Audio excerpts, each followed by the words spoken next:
اور اس ملک کے اندر بہت بڑے عالم دین مسلک دیوبند کے ترجمان جناب مولانا رفیع عثمانی بھی اس دنیا سے کوچ کر گئے۔ اس موقع کے اوپر خوشی کی بات یہ ہے کہ جس بات نے بین المسالک ہم آہنگی کو فروغ دینے کے اندر نمایاں کردار ادا کیا، مفتی تقی عثمانی صاحب جو انتہائی جید عالم دین ہیں اور کئی مرتبہ ٹیلی فون کے اوپر اور دیگر ذرائع کے ذریعے میرا ان سے رابطہ بھی رہتا ہے، مجھ سے بڑی ہی محبت کرتے ہیں، مجھ سے بڑا ہی پیار فرماتے ہیں۔ مفتی تقی عثمانی حفیظہ اللہ نے جس وقت اپنے بھائی مولانا رفیع عثمانی کے جنازے کو پڑھایا تو احناف کے طریقہ کار کے مطابق نہیں پڑھایا کہ احناف تو اپنی نماز جنازہ کے اندر سورہ فاتحہ کو نہیں پڑھتے، لیکن مفتی تقی عثمانی صاحب نے جس وقت سری نماز کو پڑھتے ہوئے اپنے الفاظ کو ظاہر کیا تو ان الفاظ سے سورہ فاتحہ کا اظہار ہوا۔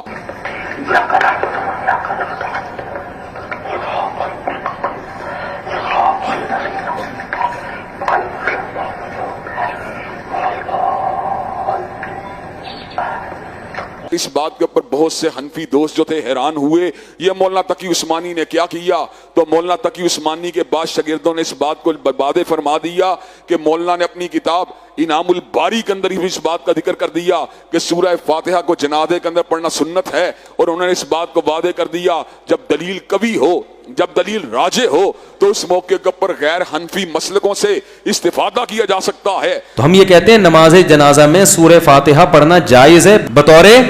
دعا کے، کیونکہ دعا کے مختلف کلمات نبی سے نماز جنازہ میں منقول ہیں، تو جو زیادہ منقول ہیں ان کو زیادہ پڑھنا چاہیے، جو کم منقول ہیں ان کو کم پڑھنا چاہیے۔ تو اگر حضرت ابن عباس نے سورہ فاتحہ پڑھی ہے تو بطور دعا کے پڑھی ہے، تو بطور دعا کے ہم بھی اس کو جائز کہتے ہیں، پڑھ سکتے ہو، لیکن لازم نہیں ہے۔ اور وہ دعائیں جو زیادہ کثرت سے نبی سے منقول ہیں ان کا پڑھنا زیادہ افضل ہے نماز جنازہ میں، جیسے اللہم اغفر لحینا ومیتنا، اس کے علاوہ بہت ساری دعائیں تو کوئی بھی پڑھ سکتے ہو، تو فاتحہ بھی پڑھ سکتے ہو، لیکن فاتحہ کو نماز جنازہ کا رکن کہنا